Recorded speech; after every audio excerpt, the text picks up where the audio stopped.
pledge. I pledge allegiance to the flag of the United States of America and to the republic for which it stands, one nation, under God, indivisible, with liberty and justice for all.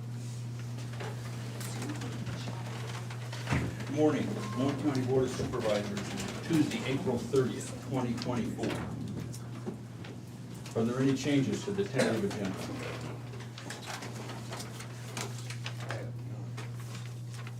We have an agenda. Maybe department heads, elected officials. Sarah Doty, Des Moines County Auditor. Good morning. Sue and I have some election training we're going to tomorrow at Temwa, but just plugging away at getting stuff ready for the election. Thanks, Sarah. IT. We're just doing normal work. Now, he told me a while ago he was tired. I am tired. That's not germane to what we care about. That's true. Sheriff Kevin Glendetti. Good morning. Things are going well on the law enforcement side. Staying busy. No major issues there. The jail's at 83 adults this morning. No, I'm sorry, 82 adults, and like 5 on the wait list to go to Oakdale. One's going out, I think, as we speak. So numbers are hanging steady out there. 8 out of county, so pretty typical, but within what our budget estimates are. So feel pretty good about that. The Bob Lanier Memorial Ride was held several weeks ago, but last week they presented all area law enforcement with the fundraising checks, and 4,000 came to the sheriff's office, 4,000 to the Burlington Police Department, 2,000 to the Louisa County Sheriff's Office, and 2,000 to the West Burlington Police Department. So they raised $12,000 total, and they split that up based on the handlers and canine units, so $2,000 per unit. So just an amazing community coming together and supporting law enforcement. We greatly appreciate it. We'll put that money to good use. But other than that, business as usual. Thank you, Sheriff. Yep. Rodney Bleasner, Maintenance Director. Good morning. Everything's going okay for the moment, nothing new to report. You don't sound sure. For the moment. Just started the day. Jared Lasser, Land Use. Pretty much the same thing, just keeping busy, but don't have anything on the agenda and nothing special to report. Thank you. Cheryl McVeigh, Budget Director. I'll bet you have an agenda item. You're absolutely right. Thanks, Cheryl. Ken Heineman, Mental Health Agency of Southeast Iowa. For Good now. morning. Yeah, we have nothing new to report this week. Next week will be our region meetings on a week from Wednesday, so we'll hear more after that. Thanks, Ken. Krista Poggemiller, Local Health. Good morning. Nothing new to report. We're just keeping busy. Thank you. Shannon Brado, Emergency Management. Thankfully, most of the weather last weekend missed us, so nothing overly exciting to report. We had a lot of rain, but I'll take that over the tornadoes that hit the western side of Iowa. So Everybody was a little edgy after the Yeah. previous week. yeah, so I'll take the rain, but nothing exciting. Good. That's what we want to hear. Yes. Janelle Nellie Longquist, Des Moines County Treasurer. Good morning. We're just keeping busy preparing to print. I think we got almost 1,400 delinquent notices, notice of tax sale going out tomorrow, but just keeping busy. Thanks, Janelle. Natalie Stepner, Des Moines County Recorder. Good morning. I attended a 5th District Recorders meeting last week in Ottumwa, so it's nice to just get with everybody in our area. So we did discuss some of the legislative changes that will be coming up. I assume that the governor does sign all those. And just kind of preparing maybe for some new legislative topics for next year. So otherwise, just keeping busy. Thanks, Natalie. Lisa Schaefer, Des Moines County Attorney. Same stuff, different day.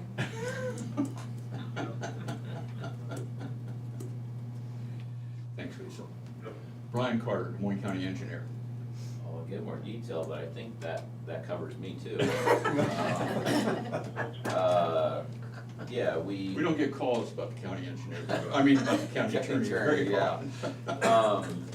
No, obviously, we've had a lot of rain, not really major damage anywhere on roads, but plenty where the guys are out kind of just fixing up like secondary washing down shoulders and stuff like that, but nothing in particular. I know Shane got contacted, you know, it's when you get 2 to 3 inches of rain all in the same window of time, you're gonna see water in places that's not where you wanna see it. Gary and I were just talking about that too, and it's not ideal, but it does happen. And especially on some of the narrow roads where there are no ditches, which is one of the ones that Shane got a call about. So appreciate him letting me know so we could go take a look at it and talk that through. And but all in all, really for the amount of rain we had, we didn't come out the other side too bad. Other than that, golf course road project is coming along. They are, well, they're working in 2 or 3 different spots along there, doing some sub-drain. They're still removing concrete at the top. I think the paving contractor may move in today and start doing some forming for some hand pour down there right along 99. So they're doing what they can. Like I said, they've lost some days because of the water, but we've been able to keep access to the landowners all the way through. Appreciate all of their patience, but so far everybody's been able to get in and out through some general direction, not necessarily what they're accustomed to, but they have gotten in and out. So the crack sealing crew started yesterday on Highway 79 and made really good headway. They should finish up today from what I saw yesterday. So that's, you know, there's some people that had to wait in line out there too. So again, appreciate people's patience, but it was good timing. The farmers aren't running around with the fields being so wet, so we didn't hold up the ag side of things as much. So they'll get out of there, and that road will hopefully buy that road some more years.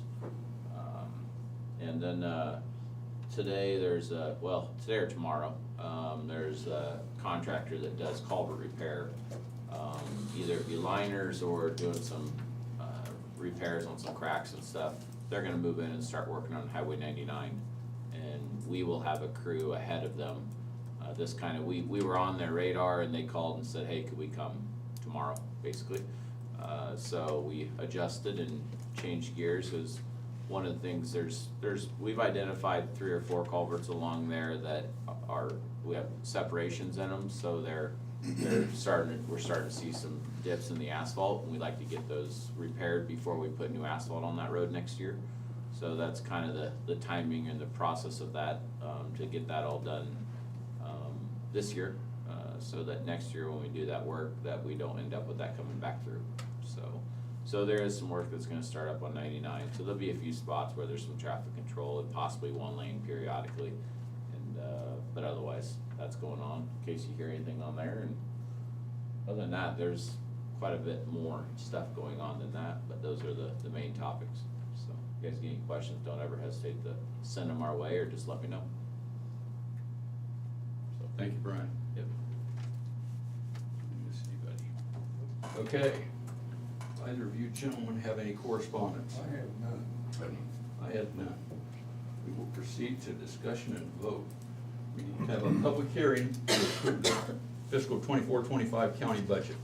I would entertain a motion to open a public hearing. I move to open a public hearing. Second? Sarah? Shane McCampbell, Aye. Jim Carrey, Yes. Tom Broker. Yes. Is there anyone in the public or anybody that has any questions or discussion of the fiscal 24-25 county budget?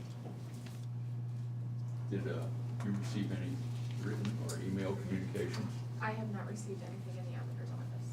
Either of you gentlemen? No, received none. I have a couple oral questions of people I ran into, but, okay, if there's no public comment, I would entertain a motion to close the public hearing. So moved? Second. Sarah? Jim Carrey, Yes. Shane McCampbell, Yes. Tom Broker. Yes. We have resolution 27, approving the fiscal 24-25 budget, whereas the Des Moines County Board of Supervisors has considered the proposed fiscal year 2024-2025 county budget, and whereas a public hearing concerning the proposed budget was held this date, April 30th, 2024, now be it resolved by the Des Moines County Board of Supervisors that the county budget fiscal year 2024-2025 as set forth in the budget summary is hereby adopted, and the county auditor is directed to make the necessary filing of said budget and to establish the accounting records in accordance with the attached schedules. Move that we approve FY 2024-25 county budget. You say 25, 2024, 25, or 24? You said 24-25. Second. Sarah? Shane McCampbell? Yes. Jim Carrey? Jim Carrey? Yes. Tom Broker? Yes. I am not gonna get hearing aids. Louder. That's all there is to it. Throw stuff at you like here. Okay, we have payroll reimbursement claims in the amount of $238.74, and non-cash taxable claims in the amount of $18.34. Move to approve. Second. Sarah? Jim Carrey? Yes. Shane McCampbell? Yes. Tom Broker? Yes.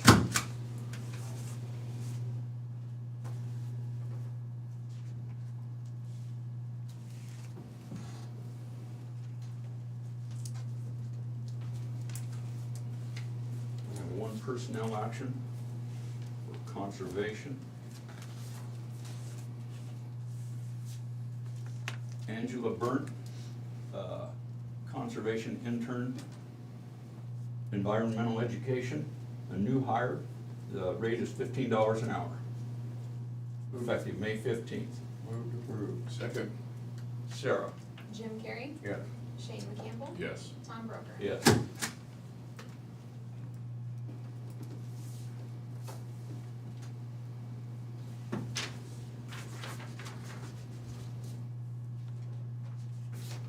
We have the Veterans Affairs monthly report of fees collected for April 2024.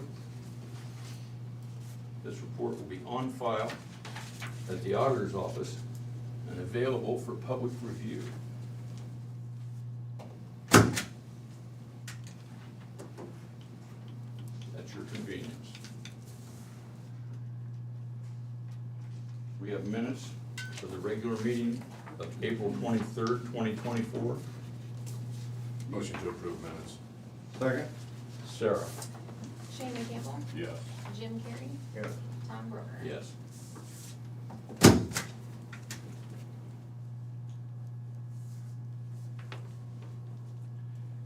Any other business? Future agenda items? Committee reports? I had we had a special meeting with the Russ Board.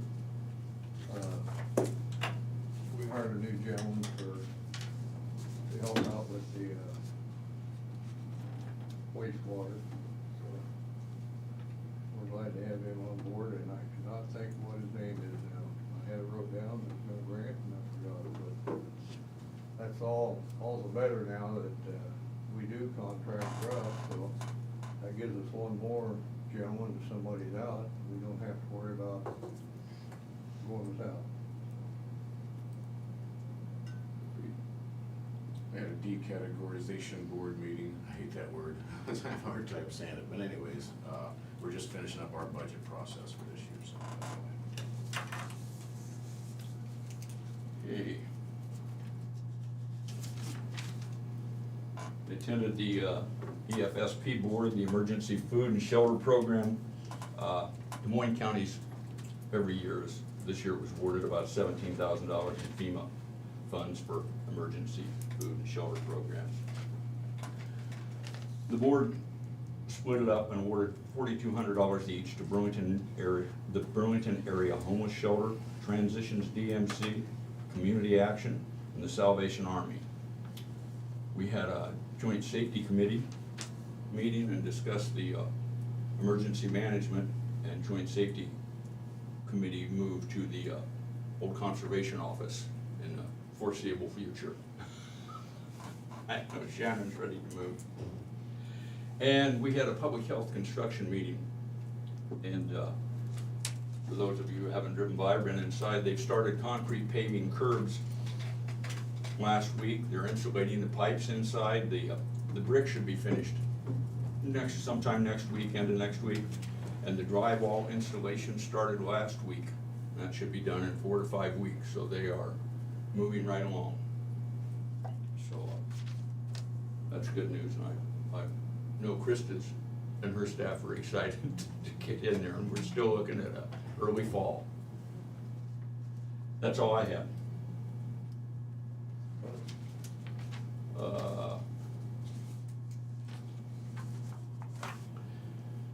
Public input. If anybody from the public has any questions or would like to make any comments, you may email the Board of Supervisors at board@dmcounty.com. That's BOARD@dmcounty.com. You can call 319-753-8203, extension 4. That's 319-753-8203, extension 4. We'll give you a couple minutes to initiate that email or phone call. In the meantime, is there anybody in the room that has any comments or questions or? Yeah, I do. I'm Tracy Lamb with the Hawkeye newspaper. Your budget that you just certified, how does that compare to last year's budget? And also, how did the effects of House File 718, the property tax reform bill, how did that affect this budget? The levy rate is exactly the same. The levy rate's unchanged. House File 718, the way it adjusts levies is it adjusts the general supplemental, or the general basic or the rural basic levies. So if your tax base grows, say 3%, they would reduce it by 2%. Then there's a formula that, anyway, that they figure out how many tax dollars you got last year. They divide that by 1.02, multiply that. Anyway, they lower that levy if you receive over 2% of an increase by different formulas.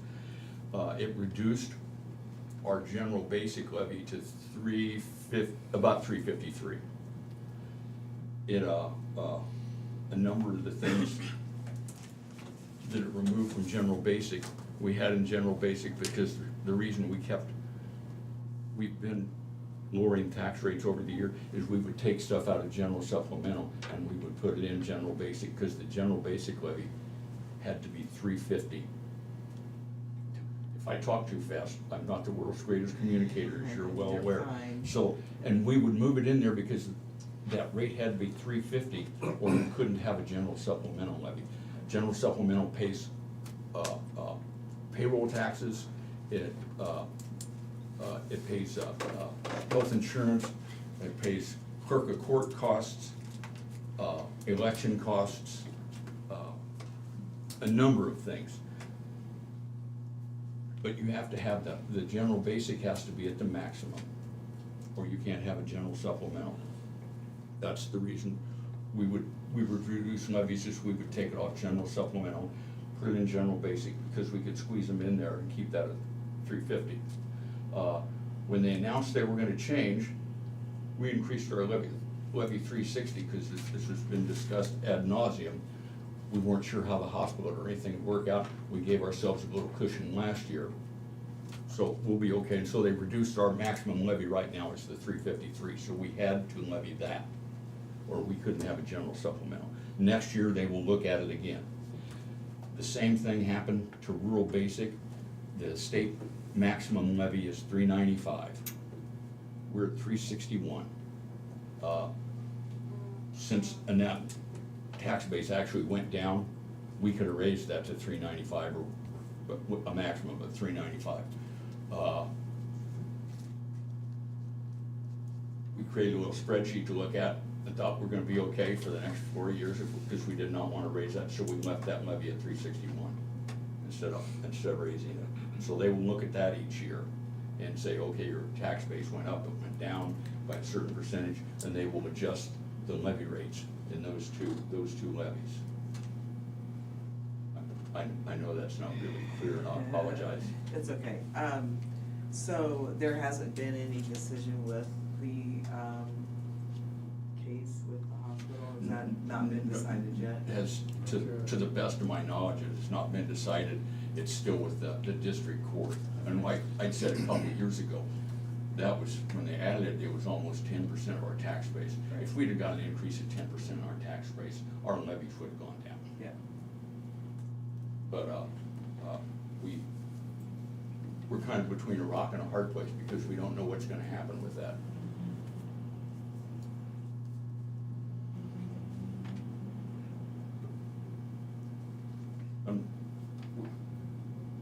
Our ending balances for our general supplemental, general basic, both of the ending balances, if you subtract the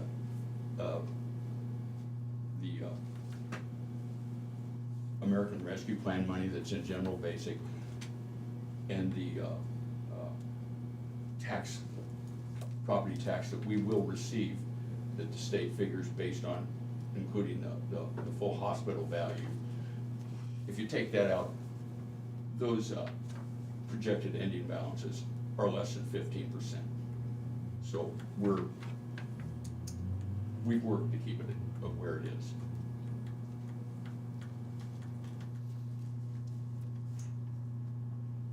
And I know I wasn't clear. Does anybody else have any questions? Clarify what I might have said. Seen Cheryl smiling, so you must did it okay. The budget director, she keeps an eye on him. I have a question. Gary, or could you introduce yourself? Yeah, for the- okay, Gary Haley, 13797 90th Avenue, out in the country. Uh-huh. What is the reasoning why the hospital feels that they should be immune to paying taxes? The last time I was out there, they added 10% on mine, so you should at least get it. Gary, you're sitting behind a lawyer. I am not one of those, but when what happens, is that they appealed their assessment last year or 2 years ago and said, we are non-taxable. We are a nonprofit, we're non-taxable. And so they appealed it, they went to the Board of Review. And the Board of Review, those are real estate people. They can tell you what your farm's worth, what your house is worth, those kind of things. But it's a legal question. So they threw their hands in the air, apparently, and said the whole thing's taxable. Well, instead of being taxed at about 25 million, that raised it to a little over 200 million, which our total tax base at that time was just under 2 billion, so that's about 10% of our tax base. So, so the court has it. Court's had it for a year and a half, whatever it's been. We don't know what they're gonna decide. But if they would, if we would budget that money and spend it, and they would say, that's right, they're non-taxable, then we would have to come up with, $1.25 million, $1.3 million last year and this year, and pay it. And we wouldn't owe it to them now because they haven't paid it, because they've agreed with the court that until it's decided, they don't have to pay anything and there's no penalty and interest. But anyway, I cannot tell you other than they said they were a nonprofit, and nonprofits aren't subject to property taxes. Well, my question is that if they're nonprofit, they're buying up everybody. You know, Keokuk, Mount Pleasant, where I had my eye surgery done. If they're nonprofit, where are they getting the money from? And number 2 question for you is there any other hospital in the state of Iowa that is tax immune that you know of? I'm gonna treat both those questions as comments. I don't have. Yeah, at the university, yeah. As comments, I don't have any idea why they say they're not taxable. That would be, that is my job or my specialty. No, I And understand. as far as other hospitals, I don't know if Lisa or if the county attorney said it was, University of Iowa hospitals. I truly do not know the answer to that. University of Iowa hospitals and clinics are the only ones I know would be completely tax exempt because it's a university state-owned. It's a government hospital. Part of the reason, my guess, is it's taking the court so long is there just simply is not a lot of case law out there for the court to rely on. And so it's not as though there's a case that's directly on point and says this is the way you need to rule. So the judge is really having to do some deep dive digging in other areas that may be analogous, and sometimes that just takes a lot longer. It's easy when we go in to do our research and there's a set of facts that looks just like our set of facts, and so we already know what the answer is for the most part. In this particular area, there really just isn't a lot of case law.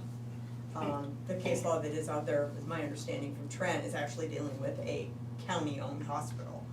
And that is not what we have here. So we're anticipating, hopefully by summer, we'll know something, but ultimately it's up to the judge how long they take to rule on it. It does affect your budget pretty tough, doesn't it, losing that kind Well, of money? what we've done, we just budget without it. Without it. Well, okay, it says, okay, it's on the tax rolls. Once the Board of Appeals said the whole thing's taxable, get written down, and unless there's a court decision or a settlement before that time, after a certain date, maybe March or whatever it is, that's your tax base. So when the state figures out what your levy will be or how much your tax base has gone up, that number will be included. If anybody looks in any of the the state Department of Management or Revenue, it's gonna say Des Moines County collected this much in property taxes, and that number will be included in there.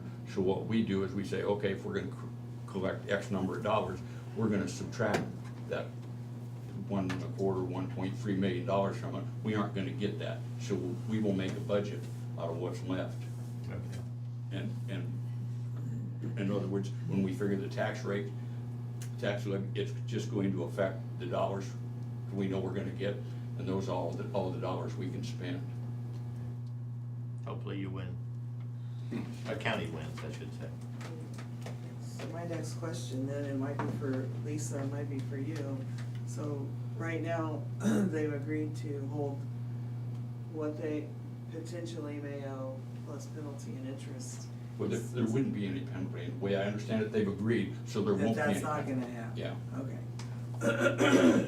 But they will have to pay back taxes, correct? If, they would have to pay taxes because, in last fiscal year 24 that we're already in, the taxes for that were collected in September of 23 and March of 24.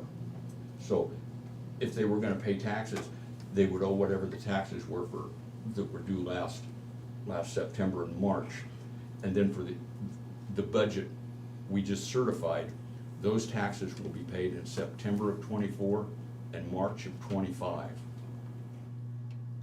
So, if they are successful, the hospital is successful, will the county just, okay, that's where we're at and we're moving ahead, or will you appeal will the county appeal that decision? I would assume the hospital, if they aren't successful, will appeal that decision, but will the county appeal that decision? I don't know how the assessor's office, and I don't know that that's the county's responsibility or something like that for the county to take up and say, we think you're taxable and we're gonna sue you as a taxing entity.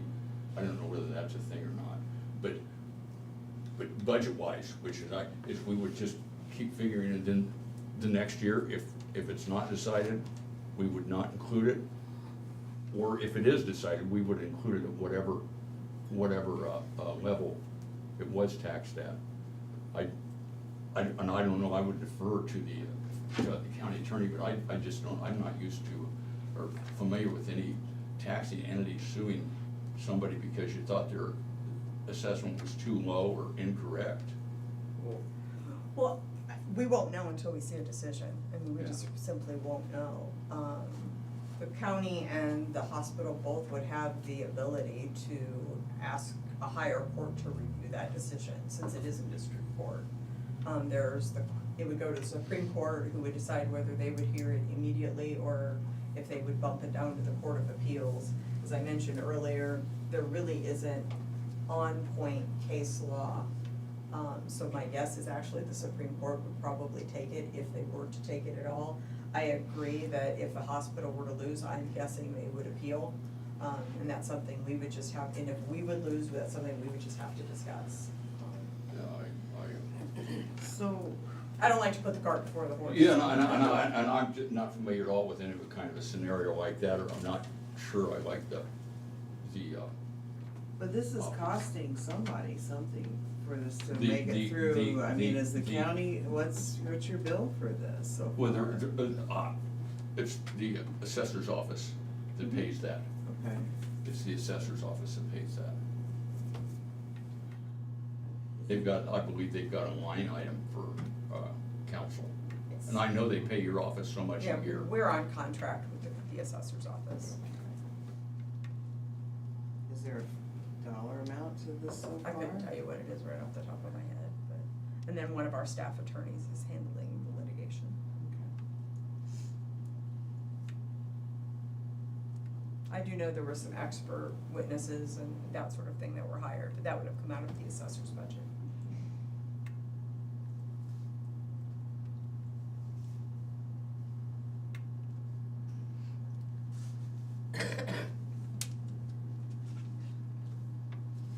See, Janelle's back there, the wheels are turning, Janelle. And we're gonna get that money or aren't we? Thank you. For what it's worth, you're welcome. I'm not sure I helped you at all. Well, I have questions. Any other, Your 2 minutes are up. you have 2 minutes up, any other comments in the room? With an aye, we're adjourned. Aye. You ready? We're adjourned. Yeah.